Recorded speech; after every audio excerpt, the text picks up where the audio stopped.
All right. Well, Shabbat Shalom, everyone, and greetings to those who are on the outreach, whether you just logged in to our streaming through Facebook or YouTube, and greetings to those who are on the outreach who will receive this by mail. Yes, we do still send out CDs and DVDs for those that don't do the streaming or log in later. And we just pray that whatever time, whether it's live or at a later time, that whenever you see this message, that Yahweh continue to shine His face upon you, that you are praising Him and thanking Him for His blessings. And just know that those of us here in Irving, even those that we don't know, you're part of the body. And as brothers and sisters in the faith, we just pray for the body of Messiah, as Yahweh continues to bless us and keep us and strengthen us. And so know that you are in our prayers, and we just praise Yahweh for this day. It's a beautiful day here in Irving, Texas, and we just praise Yahweh for it. And so we take advantage of this opportunity to study His Word and to praise Him. I'm going to read something to you. Sorry about that. If you remember that last series of messages I gave, it took me a few Sabbaths to make it through my message. In the midst of that message, I mentioned something. I mentioned a song that my daughter exposed me to called Dayenu, D-A-Y-E-N-U, and the words, because I said in the message and the theme of that song was to acknowledge Yahweh and to praise Him and to recognize that what He has done for us is sufficient. And it's interesting because that Dayenu is a Hebrew word, and it's something how one word means so much. Loosely translated to English, it would have been enough, or it would have sufficed.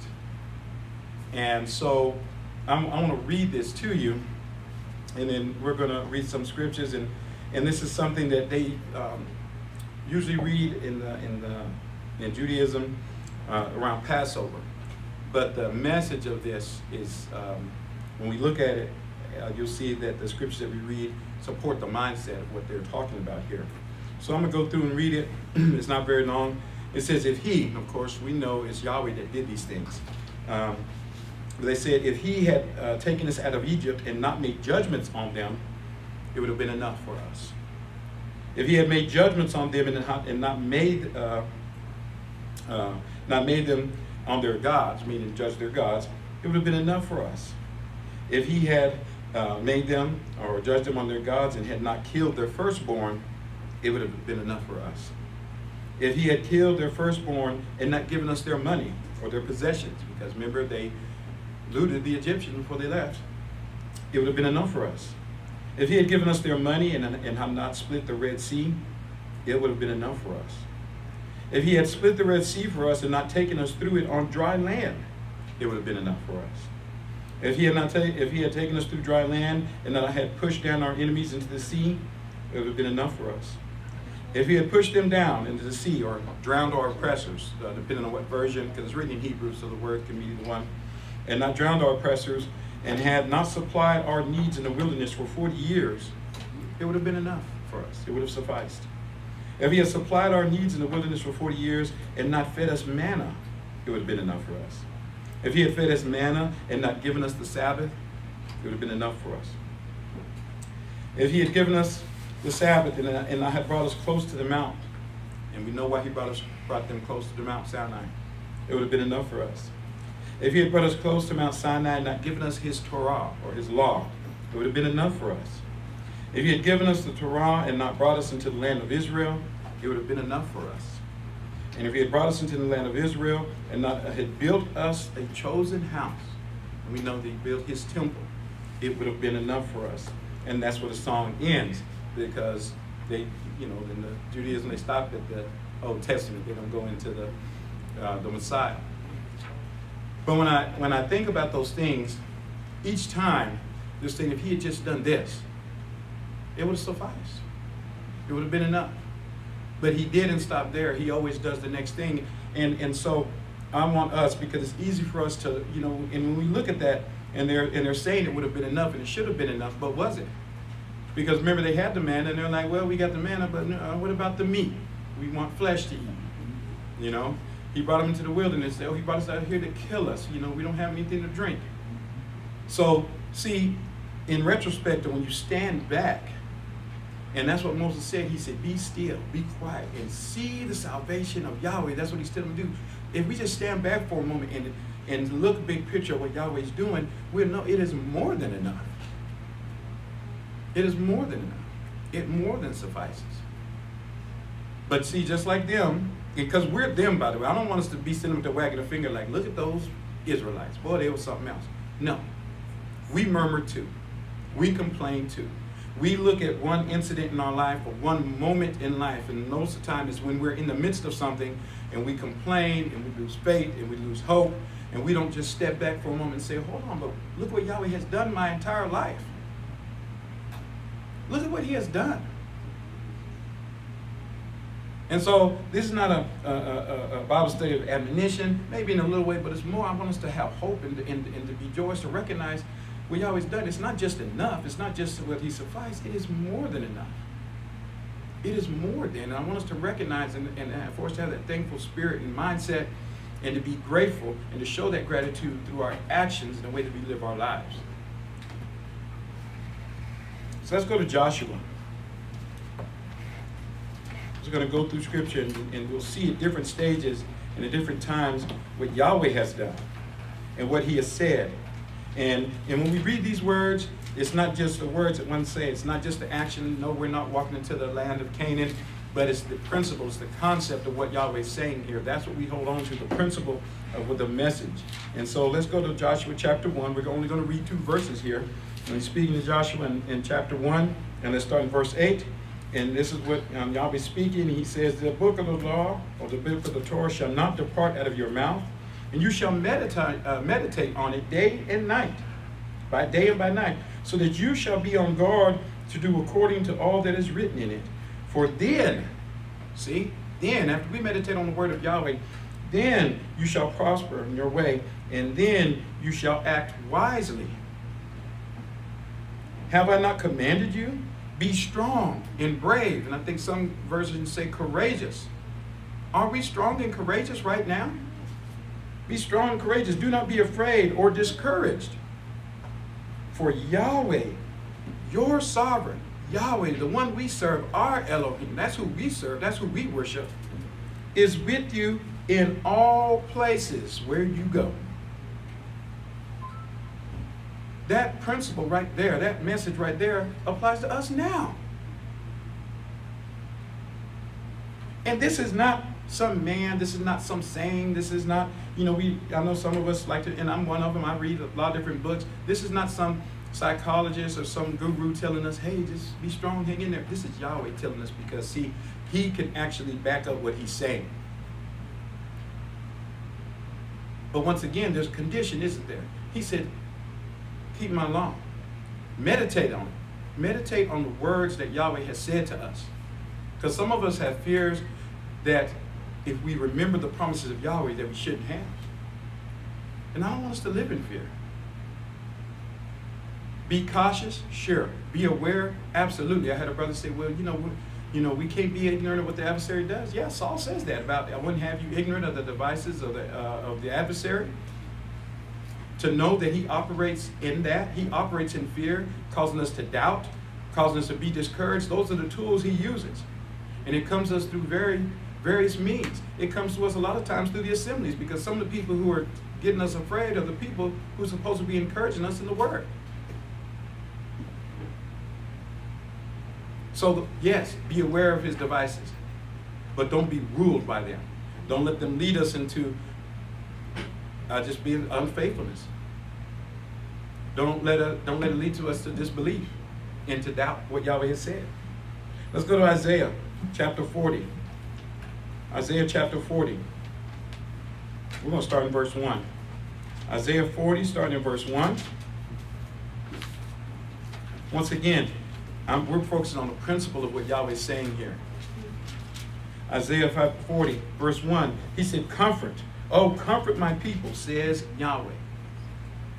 I like the way that starts out. Comfort, give encouragement to Yahweh's people, to all of us, to myself. When I read this, it made me be comforted because there's a lot going on around here. It's easy to be discouraged.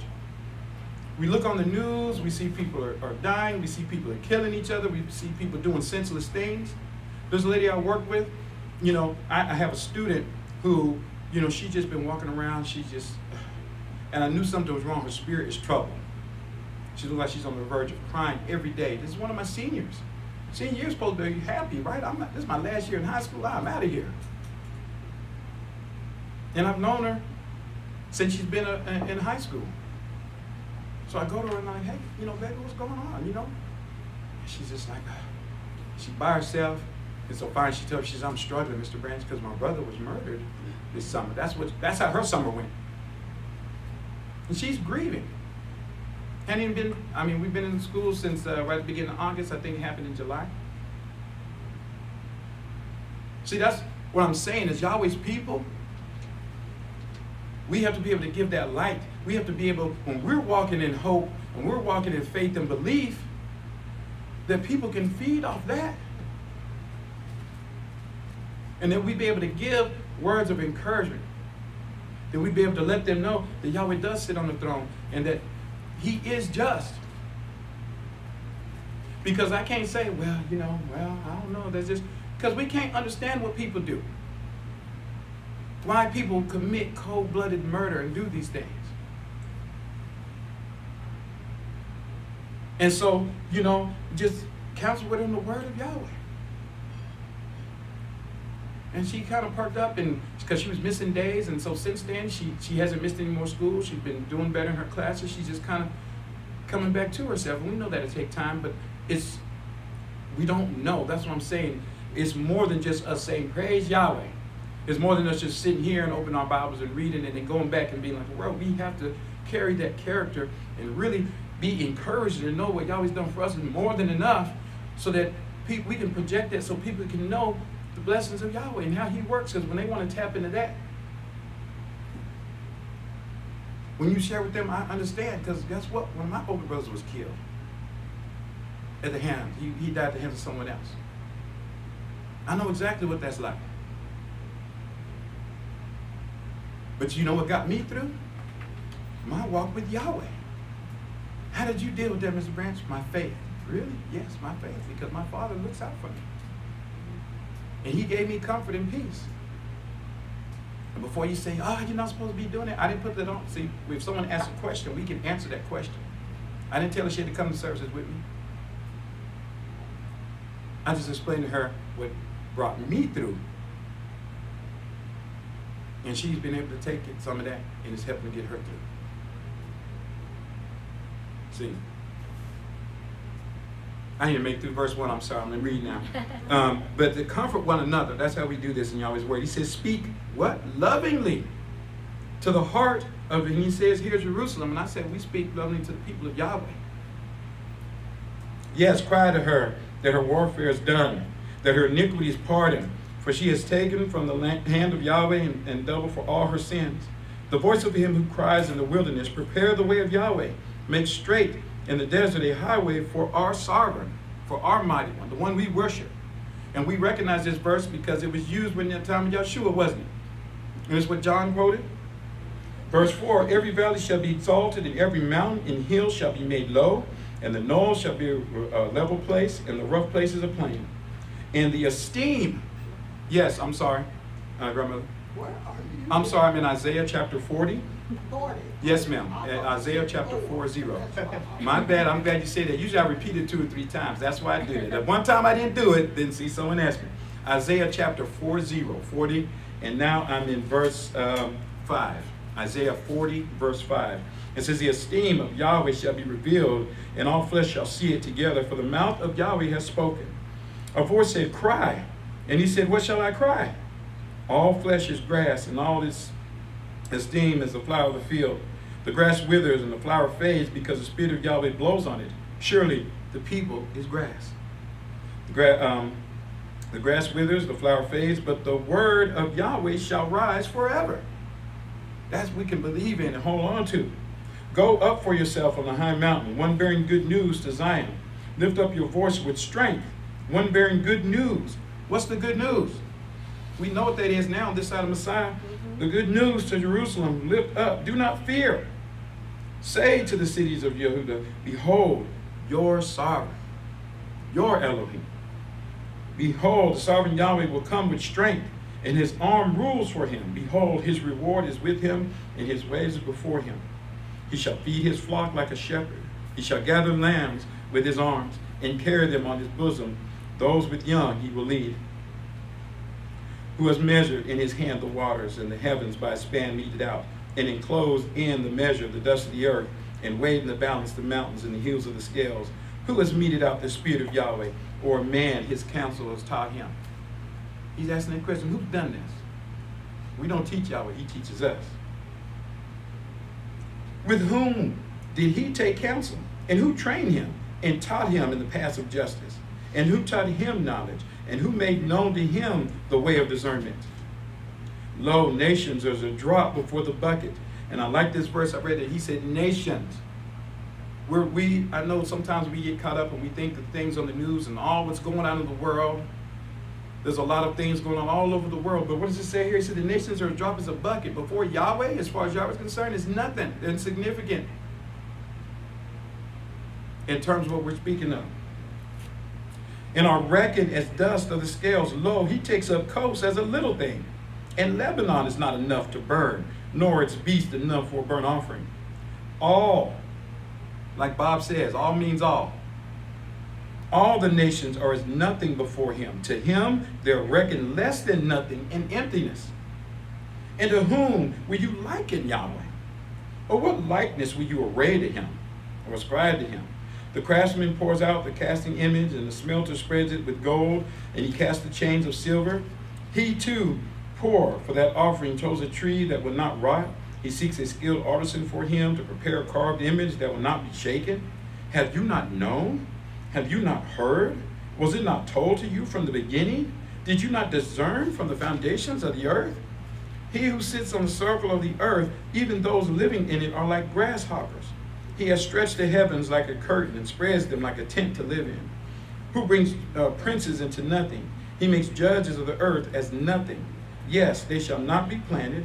Yeah, they are not sown. Yes, their stem is not taking root in the earth. And he shall also blow on them, and they shall wither. And the whirlwind shall lift them up like stubble and take them away. To whom then will you compare me?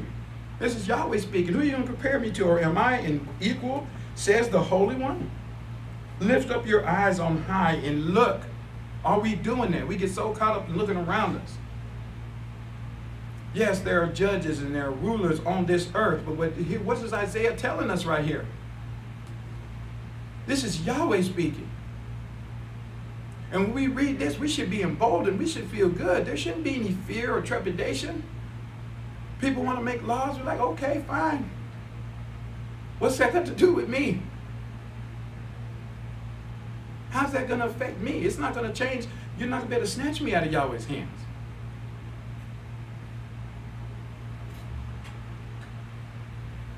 I'm still in verse 26. When Isaiah 40, verse 26, lift up your eyes on high. Who has created these?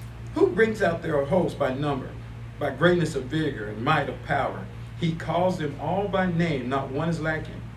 Why would you say, O Jacob, and speak, O Israel? My way is hidden from Yahweh, and my judgment is passed over by Elohim. Have you not known? Have you not heard? Yahweh, the everlasting sovereign, the creator of the ends of the earth, he is not faint, nor does he grow weary. There is no searching to his understanding. He doesn't get tired. He's never weary of blessing us and looking out for us and strengthening us. He gives power to the faint. I just said, I guess should have kept reading. He gives power to the faint. That's us. I know some of us get tired. We get beat down. Life happens. Life happens. But guess what? That's why it's so important that we read these words. And we're going to be reading another chapter here in a minute. I want us to remember these words so when things happen like, oh yeah, Isaiah 40, 29, he gives power to the faint. That's me, Yahweh. I'm tired. I'm hurting. I have no strength. And he's like, you are right. You don't, but I do. And when we ask him for that strength, you know what the disciples did when they told Yeshua? They said, increase our faith. He didn't say no. He didn't say, well, you got to show your fruits for 6 months. You got to join this organization. You got to jump through hoops. No, they went to the source, and the source wants to give it to us. We're tired of the things that we see around us. Yes, we are tired. Are you tired? Yes. Am I tired? Yes. There's a lot of unrighteousness going on around here. I got another worker for me, one of my lunch ladies. Her husband was just murdered 2 weeks ago. Now you got 4 little children at home without a dad. They caught the guy. Why? No, just once again, there is no good reason. There is no good explanation. So the same thing with her. Now I haven't lost a spouse, but I was like, look, I've lost family members. And you know, when they say the same thing, like, how do you go on? How do you deal with this? Is there a way to deal with this? Yes, there is. And it's that belief in Yahweh. When you say faith, a lot of people are used to hearing that. No, we have to believe in our Creator. He can bring this to you. I can't. That's why I told her, I can't reach into your heart and take away that pain. But I can point you to the one that can. Because guess what? Because his family didn't really like her. Let me tell you what happened. She goes to the church. They locked her out of the church. And the preacher is like, what? He doesn't know because he doesn't want to get in the ministry. You're the minister. Aren't the minister supposed to serve? Aren't the minister supposed to deal in righteousness? Shouldn't the minister be the one, if no one else say, this is foolishness? Look, we're going to come together. How are y'all acting this way? Is this showing the love of Messiah? No, he don't want to get involved. But doggone it, you shouldn't be a minister. But see, that's what happens when you're a preacher in the world. This is when you go to seminary and men ordain you and men put you in this position. This is what you get. This is why when I say when people want to claim, well, I'm this or I'm that, okay, fine. If men say so, because you're serving men, you're not serving Yahweh, because the only person that can say they were sent by Yahweh are the ones that are sent by Yahweh. And you would know. We can't ask him, but we can read the account. Miriam and Aaron found that out the hard way, didn't they? Yahweh said, do you know? Don't you know that I chose him? Don't you know that I talked to him face to face? And y'all gonna sit up and talk about him? See, there's no doubt about Moses' position. There's no doubt about Yeshua's position. There's no doubt about the prophets when the word of Yahweh appeared to them and Yahweh said, I'm sending you, you go here.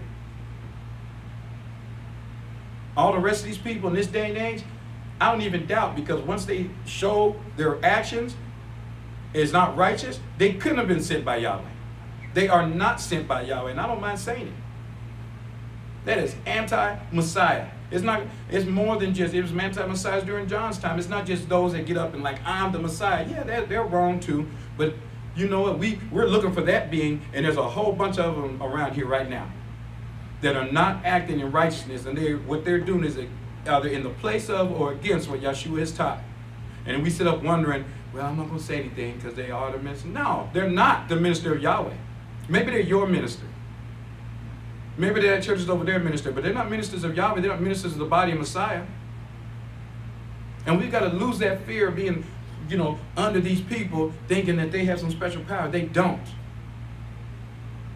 And we should be glad to be free of that and be glad to walk in the power of Yahweh through his son Yeshua. That's what brings us that joy and happiness and that peace. Isn't it peaceful? Isn't it great to feel empowered because we know that we have direct access to the creator of the universe through his son Yeshua Messiah? And to know that the things that's going on around us is just an acts of futility, because all these people are doing all this stuff all around us and they think they're really doing something, and when those heavens open and Yeshua comes down, instantly they're going to realize they were wrong. And that's a hard pill to swallow. That's a hard way to find out something. And we see little instances and accounts of it. You know what? Sennacherib, he found out about Yahweh, didn't he? Yeah. Sennacherib, remember he threatened Israel? Curtis gave a real good message about that. I don't even know if he remembers. It's been a couple of years, but he's talking about, because Curtis is the one that gave the record. He was 21 or 21. He had been all, including Israel. He didn't lose a battle. So he told Judah, y'all are next. You see my record, I'm undefeated. So y'all need to bow down. And who is this Yahweh y'all talking about? Didn't that Israel, didn't they say they served him? And when Hezekiah went before Yahweh, it just, you know, it's like the movie when the protagonist finally comes through, you're like, oh, here it comes. Because remember, he told Hezekiah, this is what I need you to do. And he says, oh, don't worry about him. Remember, he want to know who I am? He will know. He's going to find out. And he did. The hard way. And it was too late then. And to make things worse, he died in the temple of one of his gods. If your God is so great, why didn't they protect you from Yahweh? Because they can't. And that's why I need us to be encouraged, because guess what? Yahweh can protect us. Nothing in this world can. Hallelujah.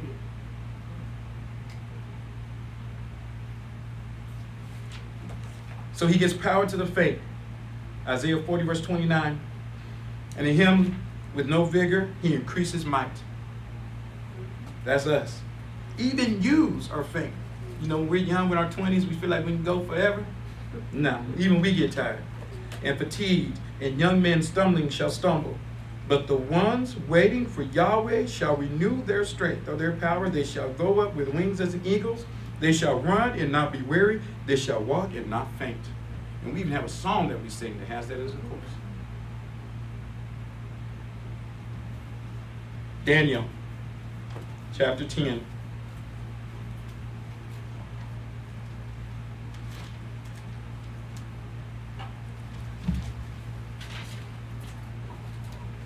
Daniel chapter 10. And we're just going to read a couple of verses here. And this one, think about 3 verses, because this is Daniel 10.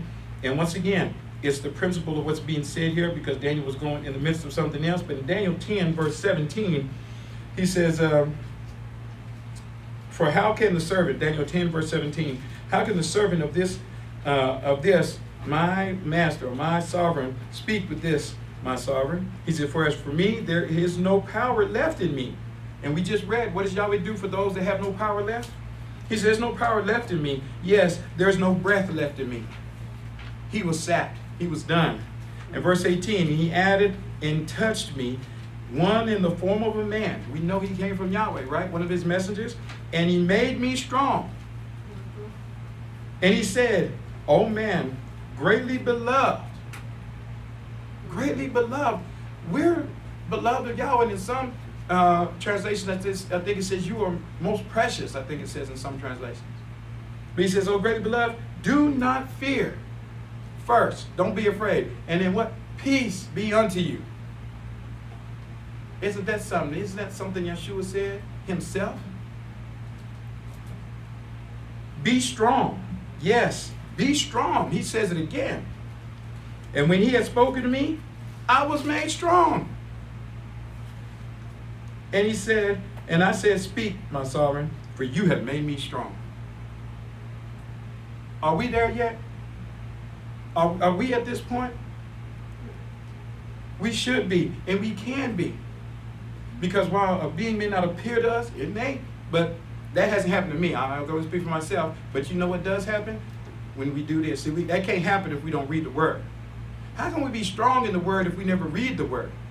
If we're too busy letting other people tell us what the word says. Because like I say, talking to those 2 individuals and even some of the other people I work with, when you point them to the scripture, it's sad when these people who go to church religiously, and I use that term on purpose, religiously go to church, and they say, I've never read that before. My preacher has never said that.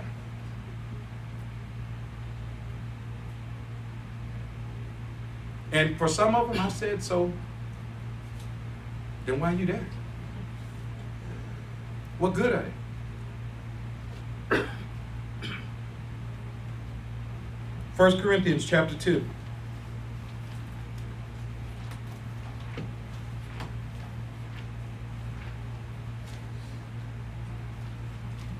We just read a couple of verses there. 1 Corinthians chapter 2.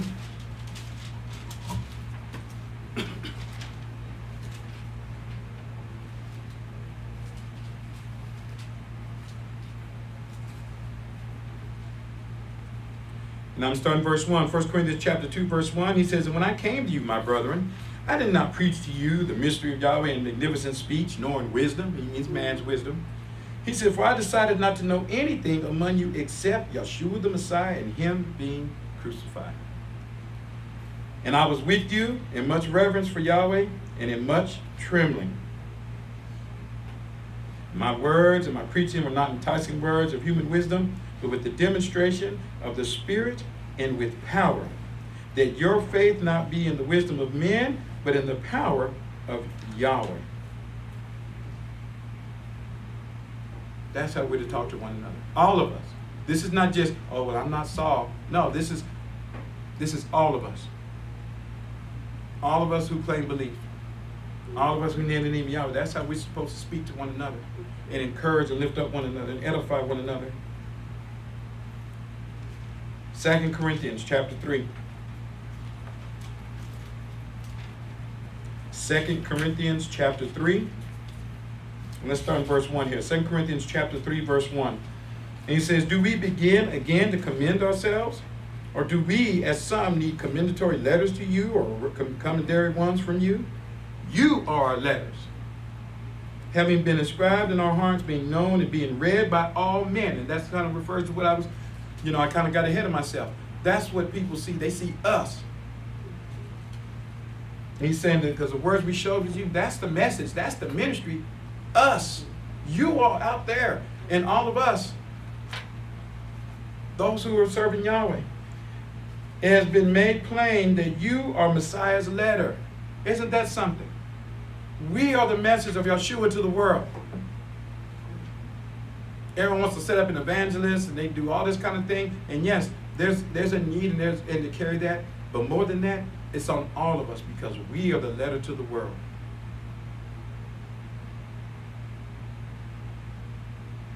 His word is supposed to be written in us.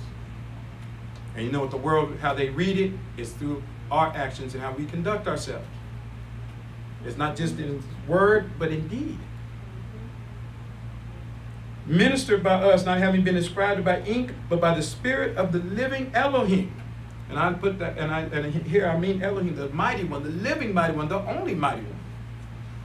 Not in tablets of stone, but in fleshly tablets of the heart. And we have such confidence through Messiah toward Yahweh. Not that we are sufficient of ourselves to reason out anything as being out of ourselves, but our sufficiency is of Yahweh. And I want us to really think on that verse here. Our sufficiency is of Yahweh. Because when I read that song, like I said, it would have been enough. It would have been sufficient because it's through him. Yahweh should be enough for us. Verse 6, "Who also made us able ministers or servants of the new covenant, not of the letter, but of the Spirit." John 4:24, we serve Yahweh what? Not in, Yahweh seeks those who serve him in spirit and in truth. "For the letter of the law punishes with death, but the Spirit makes alive." How many times the last few messages Bob gave these last couple of months, and when he's talking about Yahweh doesn't want anyone to be lost. He wants us to live. He wants to give life. This is how he does it. We're to grow in the spirit of Yahweh. That's what gives us life. And if we are these letters of Messiah to the world, that's how life is disseminated through our actions, through us being witnesses to Yeshua. His witnesses to the Father. That's how life is given. Now, if the ministration of death, as contained in the letter of the law and engraved on stones, was so glorious, was so magnificent, so as the sons of Israel could not look on the face of Moses because of the esteem of his countenance, which esteem was not lasting, how much more the ministry of the Spirit will be in esteem, in majesty, magnificence.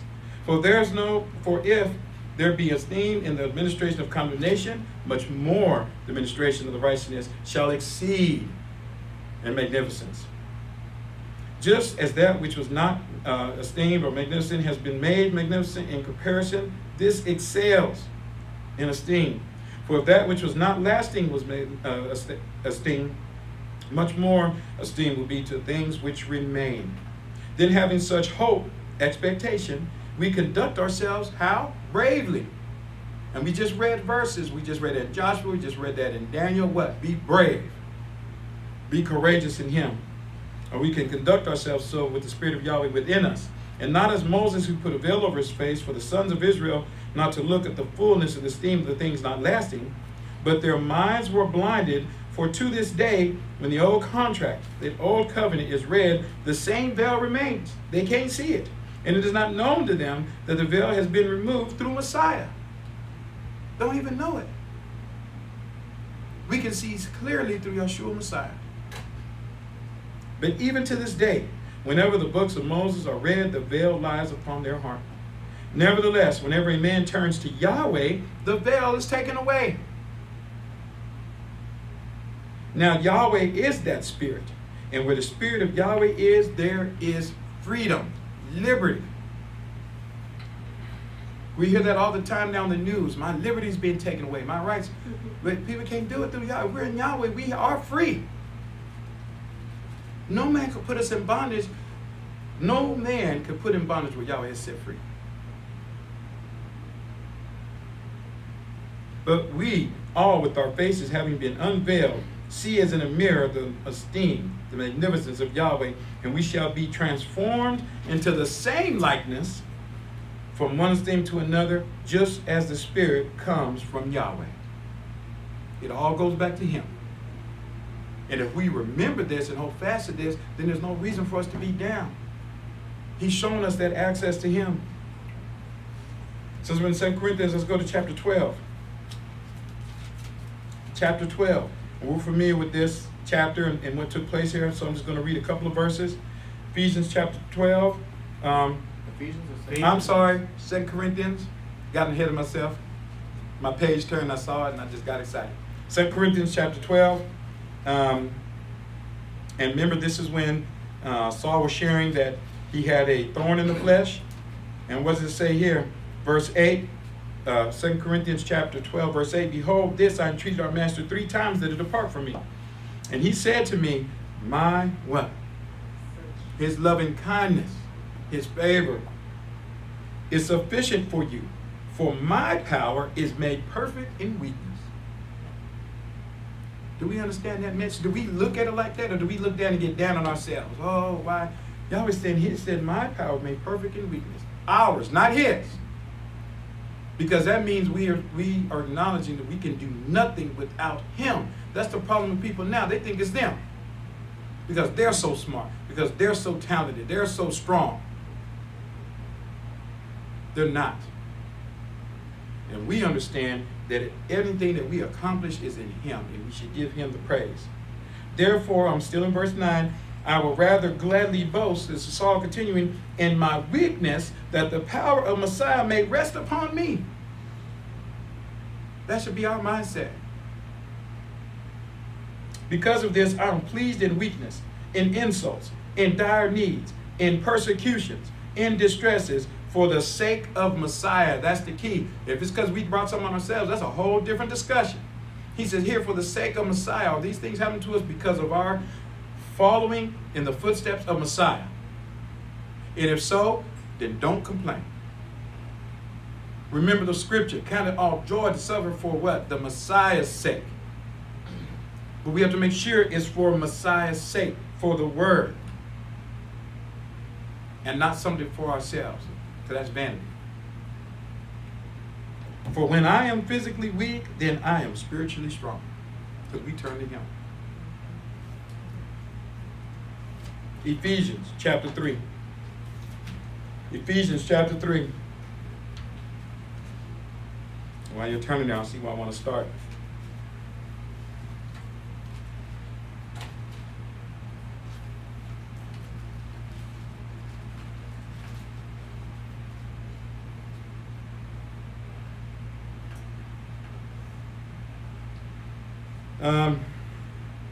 Wow. Okay, I just jump right in here. Let's see, verse 8. I gotta start there because so we can get a kind of a context of what he's speaking about. I really didn't want to read the whole chapter, but he's saying here in verse 8 that he said that this favor was given to him. He said, I being less than the least of all the saints to preach the good news, because we talked about that earlier, the good news of the unsearchable riches of Messiah among the nations. And he says, and to bring light to all in what is the fellowship of the mystery, having been hidden from eternity in Yahweh, the one creating all things through Yeshua Messiah. So that now to the principalities and to the authorities in heaven might be made known through the congregation or through the body in the manifold wisdom of Yahweh, according to the eternal purpose which he accomplished in Yahshua our Master. And that's interesting. He used past tense. He said he's already accomplished this in Messiah. That should give us hope. Once again, that should be something that brings us up, because it says he's already done it. We just have to live like he's already done it and believe it. Verse 12, in whom we have boldness and access and confidence through his faith, his belief. Therefore, I ask you not to faint at my troubles on your behalf, which is your esteem. For this reason, I bow my knees to the Father of our Master, Yeshua Messiah, of whom every family in heaven and on earth is named, that he may give you, according to the riches of his power and his esteem, to become mighty in the inward man through his Spirit. And that goes with what we just read in 2 Corinthians. That through faith, Messiah may dwell in your hearts, having been rooted and founded in love, that you may be given strength to grasp with all the saints what is the breadth and the length and the depth and the height, and to know the surpassing knowledge and love of Messiah, that you may be filled to all the fullness of Yahweh. Now to him being able to do exceedingly above all that we ask or think.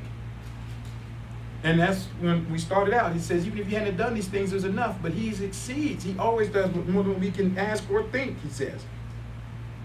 According to the power working in us, to him be honor in his congregation, the Messiah Yeshua, throughout all generations, forever and ever. 2 Peter chapter 1. 2 Peter chapter 1.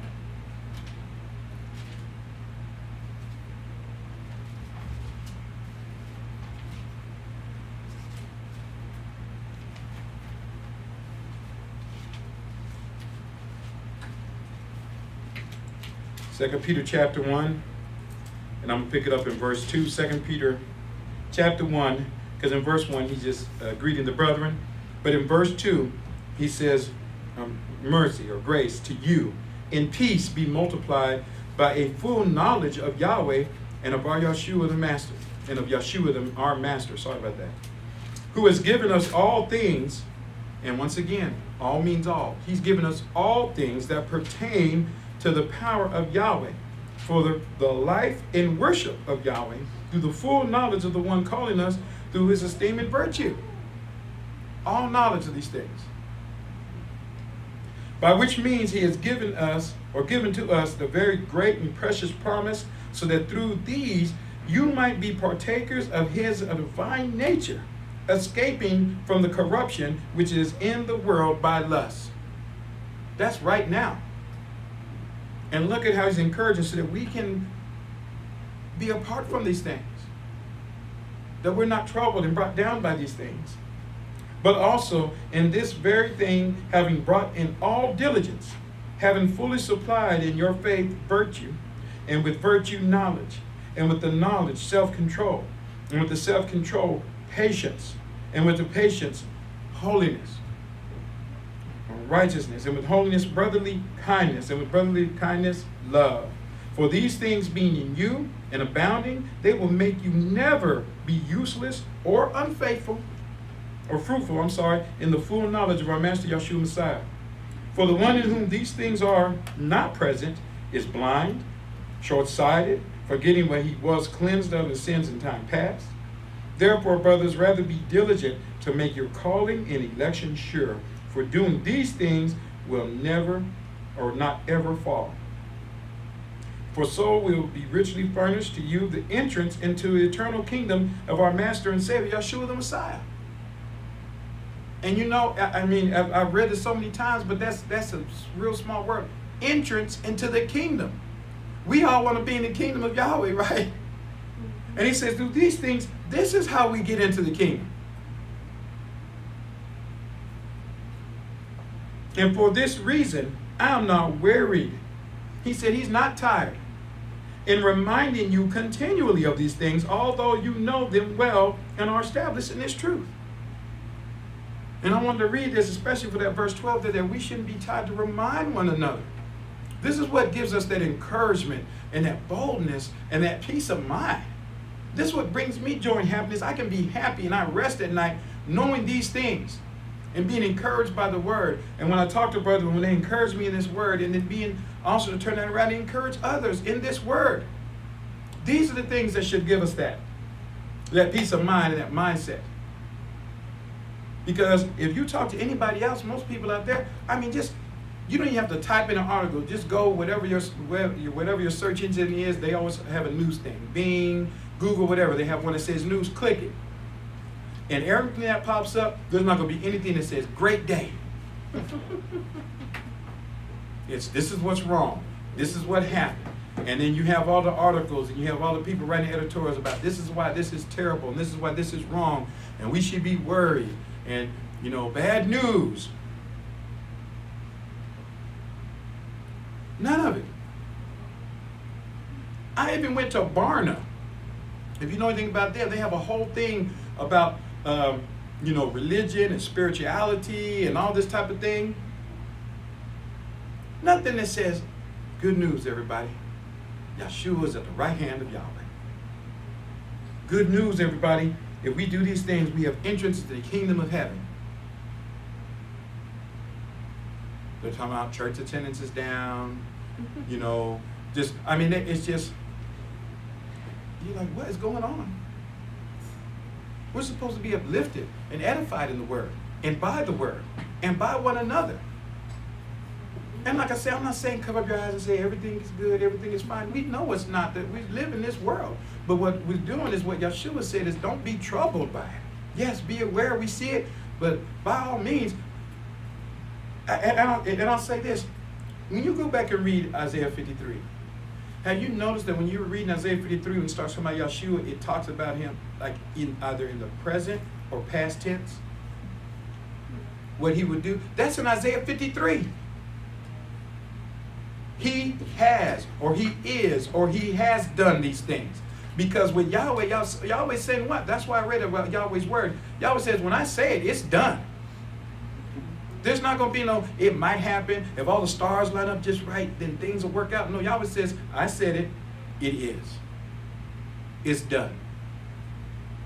Yeshua said, be of good cheer. I have overcome. Now, I will overcome. I might overcome. If y'all do your part, then I can overcome. No, I have already won. I have overcome. So my mindset is now, well, if Yahshua has already won, I just need to make sure I stay on his side. I need to make sure I stay on his team. This is not a winning team. This is a team that's already victorious.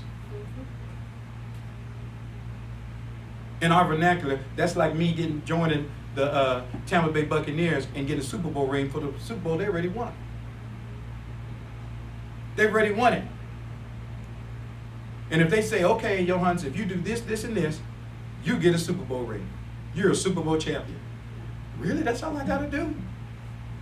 And I do it, and then I can say I'm a Super Bowl champion. But this is far greater. He's just saying, if you just believe in me, and then guess what? I'll do you one better. Because that's enough, right? That's enough. That's sufficient. But he says, I'm even going to the next step. And when you're tired and when you're weak and you think you can't go on, I'm going to make sure you can go on. Bob was in the military. He'll tell you right now, when he's in basic training and they had to run and do PT, not one of his drill instructors said, and when you get tired, Bob, of running, we're going to pick you up on our shoulder and run for you. No, it don't work that way. It doesn't work that way. But guess what? That's what Yeshua's doing for us. You can't run your 5 miles of PT. I'm going to grab you and I'm going to drag you with me. I'm going to carry you. All we have to do is ask him. Just ask him. And believe and know that he can do it.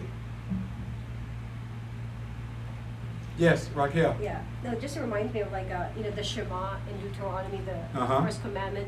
You shall love Yahweh, your Elohim, with all of your heart, with all of your soul, and with all of your strength. Yes. Or might. So you can't have strength if you're tired and weak. Right. It's part of the commandments. And with all your Strength, might. With all of your might. And strength. And strength. And if you don't have it, he'll provide it. Exactly. One thing I want to point out when I was reading this song, and because I was thinking about it, and I was talking with Jamie about it, and I said, maybe I should add some verses to it since they stopped with just the law. I said, because we know that he's done more. He did more than give us the temple. He what? Then he brought Messiah. If he had just given us the temple, that would have been enough. But no, he brought the Messiah. And the Messiah died for us. And if he had just died for us, that would have been enough. Because then he what? He sent the Comforter. And that would have been enough. But more than that, then he allowed these words to be recorded. And I was thinking, but no, I don't have to do that, because when I was going back, the first 4, he was talking about them coming out of slavery, right? About bringing them out of Egypt and judging their gods and giving them the money. And I thought, but he already did that. Because when we go to John 8:22, and I'm going to do this real quick, because once again, Yahweh already gives that duality. He says the spirit, he gave us the physical so we can understand the spiritual. So the first part of the song was about them coming out of slavery. And we look and feeding them and doing all these things. And what does John 8:32 say? And that was easy for me because I just got through talking about it a couple of weeks ago in my other message. So I'm not going to go through and read all of that again. But in John 8, I'm going to read 31 and 32. And Yeshua said to the Judeans who had believed in him, if you continue in my word, you are truly my taught ones, my disciples, and you will know the truth, and the truth shall make you free. Yes? And to continue in his word, we've got to study it every day. Exactly. To meditate. That was in that first one. He says, those who meditate on this law. Joshua 1, we read that. If you meditate on my law day and night, then you will be able to do these things. Because he already know we can't be courageous and strong in him and believe in him if we don't know what his word says. You're right, Grandma. Thank you for sharing that. Romans 6.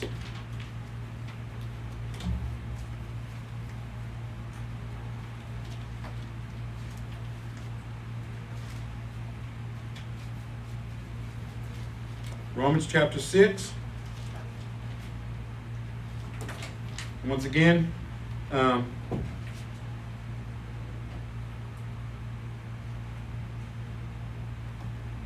Romans 6:21, it says, therefore, what fruit did you have then in the things over which you are now ashamed? For the end of those things are death. But now having been set free, we're free from that bondage once again, from sin, and having been enslaved to Yahweh, we are now his servants. You have your fruit unto satisfaction, and the end, everlasting life. That's the goal, once again. And one more, I just want to give one more verse here. And since I'm in Romans, let's go to Romans 8. In Romans 8:1, it says, there is therefore now no condemnation to those who walk in Yeshua Messiah, who do not walk according to the flesh, but according to the Spirit. For the law of the Spirit of life, which is in Yeshua Messiah, set me free from the law of sin and death. Yes, we are free indeed through him. So I didn't have to add to that, because that's the part that applies to us now. The next verses, remember he talked about bringing over on the sea and brought them over on dry land. And he drowned their oppressors. He killed their enemies. He supplied them for 40 years. He fed them manna. And he gave them rest, right? And as they interested, I thought it was interesting when they put that part there, because we know the Sabbath existed before then, but I thought it was interesting to put the Sabbath there with that. But when we read in Hebrews, remember it says what? Those who believed in him were able to enter into his rest. If we go to Luke 4.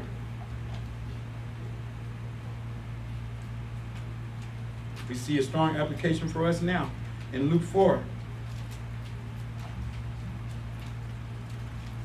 We're familiar with this. This is when the people handed Yeshua the scroll, and he read from that scroll. Luke 4, verse 18, he says, Yeshua started reading from the book of Isaiah. And we notice Isaiah 61, he said, the Spirit of Yahweh is upon me. And because of this, he has anointed me to declare the good news. And we read about good news earlier. The good news to the poor. And he has sent me to heal the brokenhearted and to preach release to the captives and sight to the blind and to free those who are oppressed with forgiveness, to preach the acceptable year of Yahweh. And then he rolled up the scroll, he returned it to the attendants, and he sat down, and the eyes of everyone was on Yeshua. So you just think about that. And once again, when I read this, every time I read this, I'm not going to lie, I can't speak for you, it kind of gives chills because of what Yeshua did. He read this, he sat it down, now everyone is looking at him, and then he says this, today, this scripture has been fulfilled in your ears. He's saying, right now. This has been done. Do we not understand? That's why I'm saying we should be, this has already been done. This is what Yeshua does. We just have to grab onto him. And once again, that's like those moments, I can't even think, that's when, the orchestra ramps up and you see that and he's like, oh yeah, just that last parting word there. I got something else for you today. This is what I'm here to do. This is what I just accomplished. Because his life is a letter to the world from Yahweh. Are we reading that? And one more, let's go to John 6. John 6, because remember he fed them manna, he led them through the desert so they could enter into that land. And now no, we're coming through this wilderness to enter into his kingdom. And John 6:32, and this is when Yeshua said that he's the one that sent from Yahweh that manna, and they say, well, our fathers ate manna in the wilderness. And he says here in 32, Yeshua said to them, truly, truly, I say to you, Moses has not given you the bread out of heaven, but my Father gives you the true bread out of heaven. For his bread, that of Yahweh, is he who has come down from heaven and gives life to the world. Then they said to him, Master, always give us this bread. And he said to them, I am the bread of life. The one coming to me will not at all hunger, and the one believing into me will not thirst. Never. And let's drop down to verse 48. We're still in John 6, verse 48. Yeshua says it again. I am the bread of life. Your fathers ate the manna in the wilderness. They ate physical. And they died. This is the bread coming down out of the heaven, that anyone may eat it and not die. I am, again, he says, the living bread that came down from heaven. And if anyone eats of this bread, he will live forever. And indeed, the bread which I give is my flesh, which I will give for the life of the world. And in that last part, it's about them being with Yahweh, because they say he brought us to the mountain, he's getting ready to bring us into the land. He said he brought us his Torah, his word, his laws, and then he built for us his chosen house. Now that was the land, the temple made with hands, but what Yeshua said, he has prepared me a body. What the scripture said, that Yahweh now is going to build that building not made with man's hands, the one he establishes. And so, as I read this last verse, because this is my last verse here in Revelation 21, while you're turning to Revelation 21, I would say this, because we have talked so much about prophecy, I don't. I know there's others that talk about prophecy, and we kind of get in there with Revelation and the resurrections and all the persecutions and the trials and all that. Remember, I already told you, that's the middle part. We know the end of the story, don't we? And I think about that verse that says, man, putting his hand to the plow and looking backwards. Well, not too many of us do that. If those in Yahweh, I don't think we do that, but you know what we do? We make the same mistake I made when I learned how to plow. And I shared this before, so I'll be real quick. My grandma said, when you plow, you look to the end. You look to the end. And I'm telling us, if we put our hands to the plow, we look to the end. And what's the end? The kingdom. This house that Yahweh will establish. that he has established, the things that Yahweh has already done through his son Yahshua Messiah, look to Messiah. He is the end. He is the goal. Look to Yahweh through his son, because that is the goal, so that we can live with him forever. That's the end I'm looking to. Because all this stuff we're talking about, the prophecy and the tribulation and all that, you know what we're doing? We're looking at the row in front of us. We're looking at the ground. That's what's going on now. And I'm going to tell you from experience, working with this metaphor, when I did that, I got to the end all right, but I didn't line up with that post that I was supposed to be looking The road at. wasn't straight, was it? And my row was not straight. It was crooked, and I did a lot more work than I needed to get to the end of the field. And I still missed the mark. So it was hard, it was frustrating. And then when I got to the end, my grandma said, now you got to lick the calf over. That's a country saying, it means go back and do it again. Do it again. Because you didn't do it right. And it's nothing like having to go start at the beginning of a row and now try to plow straight. Whereas if we listen and look to the end, look to the end. So here's the end, or close to the end. We're in Revelation. This is my last verse. Let's start in verse 2. Revelation 21, verse 2. And I, John is sharing this account with us. And I, John, saw the holy city, New Jerusalem, coming down out of heaven from Yahweh, having been prepared as a bride, having been adorned for her husband. And I heard a great voice out of heaven saying, behold, the tabernacle of Yahweh is with men. Yahweh is fine. He's going to be with us. More or less, better yet, better said, we will be with him. We can finally dwell with him.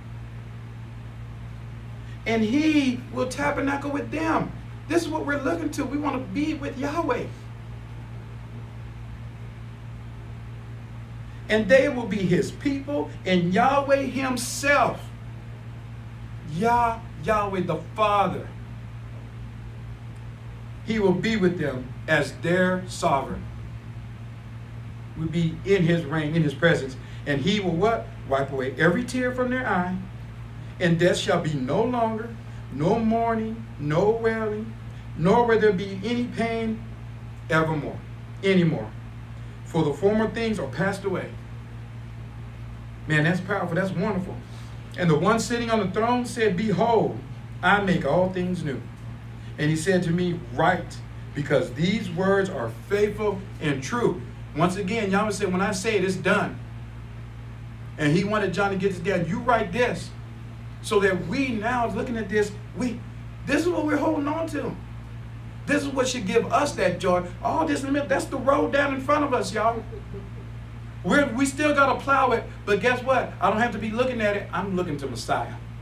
It's going to get plowed. We're going to get there. But we have to stay on him. He said, write it. This is true. It is done. Not good is done. This is done. And he said to me, it is done. Oh, I once again got ahead of myself. He said, it is done. Once again, did he say it's going to be done? No, it's done. I am the Aleph and the Tau, the beginning and the ending. To the one thirsting, I will freely give of the fountain of the water of life. Go back to John 4:24, where Yeshua said, if you knew who was asking you, you would ask of him. Verse 7, the one overcoming will inherit all things, and I will be sovereign to him, and he will be son. He will be my child to me. Hallelujah. Are there any questions or comments? Yes, Kristen. I just wanted to say in verse 6, Yeah. and I shall give him the fountain of water of life without payment. Yep. That's this version.